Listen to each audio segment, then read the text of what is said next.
Pengakuan Inara Rusli mengenai pernikahan sirinya dengan Insanul Fahmi dan laporan dugaan perzinahan oleh Wardati Namawa memicu gelombang boikot besar-besaran terhadap Inara. Kasus yang membuat namanya menjadi trending topik ini mendorong netizen yang budiman menuntut pertanggungjawaban brand yang bekerja sama dengannya.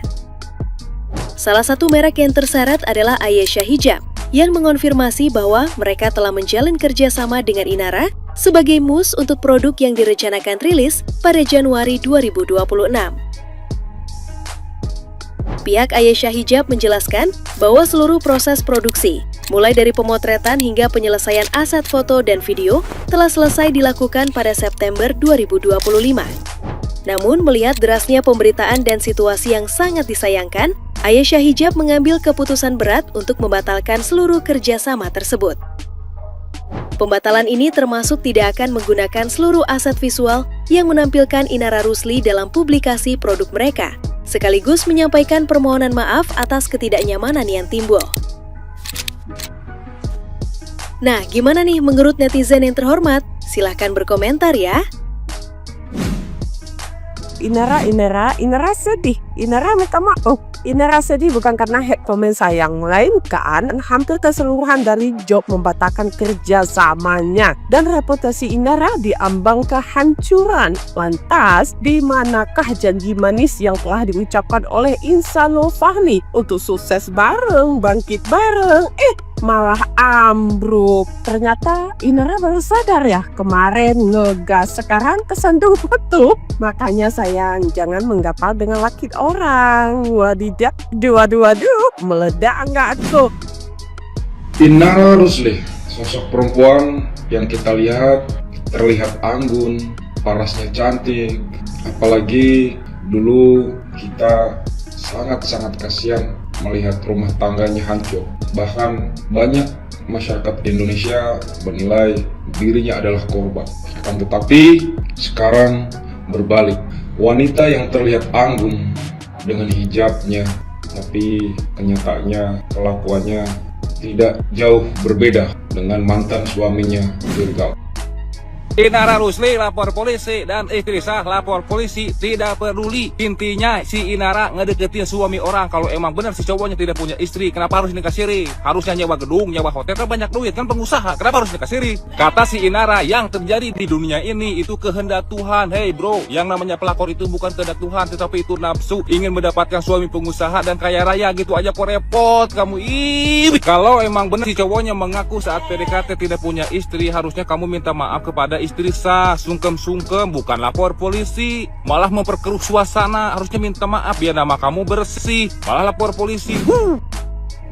Guys, gue kajian juga ya guys ya. Nggak ada kajian yang benar itu mencampur baurkan laki-laki dan perempuan. Gue kajian juga, tapi akses laki dan perempuan itu nggak bisa bertemu dan saling bertatap satu sama lain.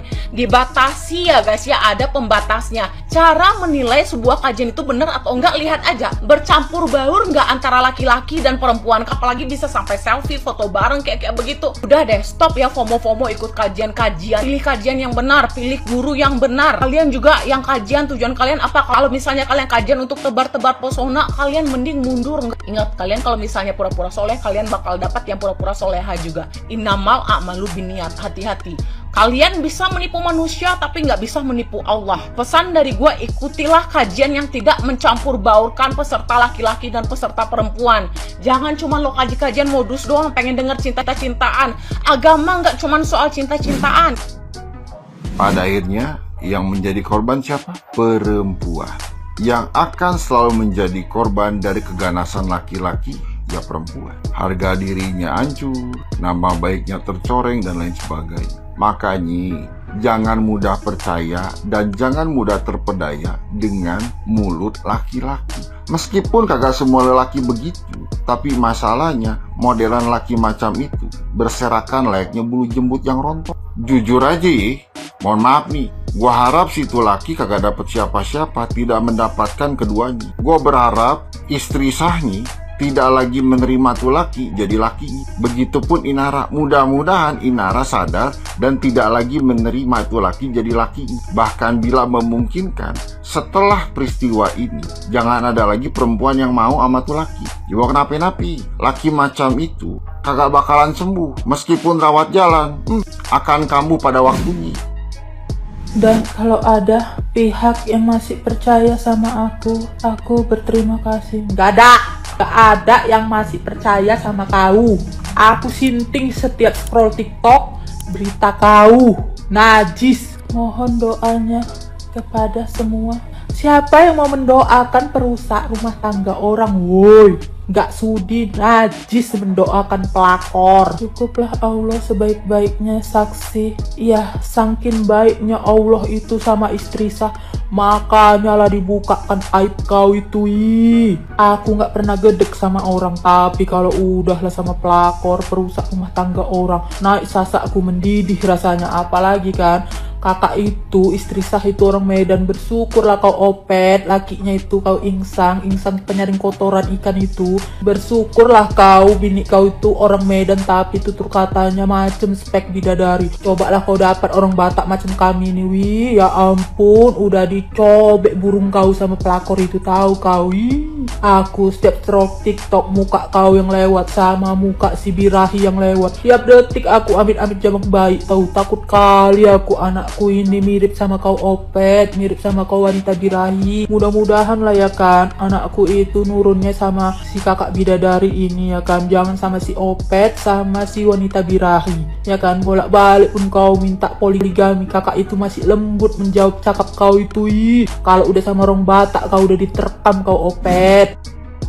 Indra Rusli yang telah dinikahi secara sirih oleh internal Fahmi itu tidak akan mendapatkan harta gono gini, tidak akan mendapatkan nafkah ida dan mutah dari Fahmi jika mereka bercerai dan tidak lanjut. Kenapa seperti itu? Di Indonesia, jika kalian nikah siri, memang statusnya sah secara agama, tapi pernikahan kalian tidak sah di mata negara. Negara tidak akan mengakui hak-hak kalian sebagai seorang istri secara hukum. Jadi jikalau terjadi laki-laki atau seorang suami seenaknya menceraikan istri, maka istri tidak akan mendapatkan apa-apa, tidak akan kemudian mendapatkan harta gono gini. Jadi katakanlah selama pernikahan siri kalian, kamu sebagai seorang istri udah bantu bangun rumah, bantu jalan, nemenin suami dari nol, ngurusin anak, ngurusin rumah dengan status nikah siri, maka kelak saat kalian bercerai, seorang istri itu tidak akan mendapatkan apa-apa. Even suami meninggal, istri tidak dapat warisan sama sekali gitu.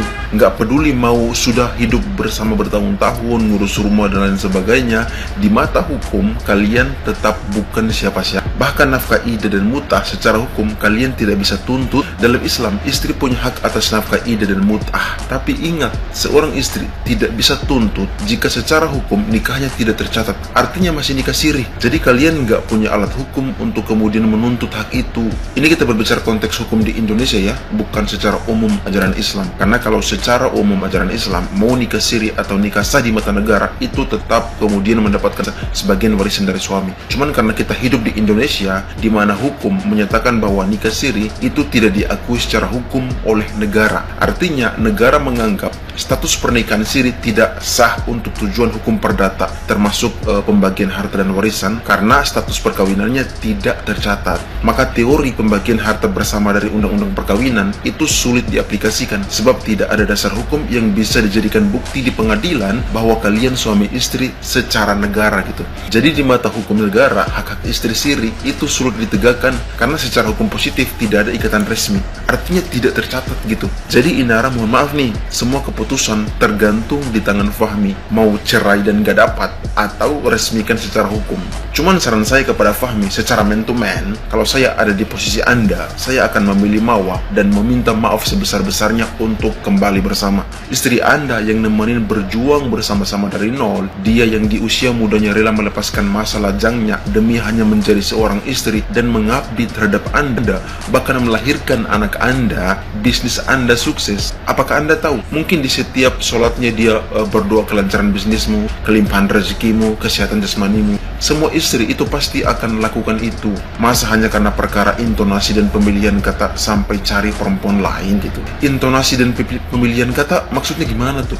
Memaki atau gimana? Dan buat kalian para perempuan, dipikir-pikir memang jika ada yang ajak nikah siri, karena yang paling diuntungkan itu laki-laki. Tapi aneh ya, kok ada perempuan yang mau dinikahi secara siri walaupun ujung-ujungnya jadi yang kedua gitu.